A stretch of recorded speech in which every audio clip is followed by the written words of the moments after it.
Tin সেতুর মাঝে বাঁধা এক শান্ত গ্রামীণ হৃদয়, মরিচবুনিয়া বাজার, জালকাঠি পাট্টিখাল গাটা ইউনিয়নের প্রাণ।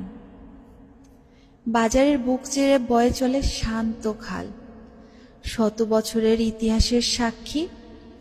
সোমবার ও বৃহস্পতিবার জমে ওঠে হাট। এখানে পাওয়া যায় তাজা ইলিশ, চিংড়ি, দেশি মাংস আর প্রাণবন্ত কণ্ঠে মুখর চারদিক। ঐতিহ্যবাহী গরুর হাটে মেলে চেনা মুখ, পুরনো স্মৃতি আর নতুন স্বপ্ন। পাশে ক্লিনিক, ভূমি অফিস, ইউনিয়ন পরিষদ, সবকিছু একই সুরে বাঁধা। শিশুরা ছুটছে স্কুলে, ভবিষ্যৎ গড়ে উঠেছে এই বাজার ঘিরেই। মরিচবুনিয়া শুধু বাজার নয়, এ এক জীবন্ত গল্প, আকাশ থেকে দেখা এক নিঃশব্দ কবিতা।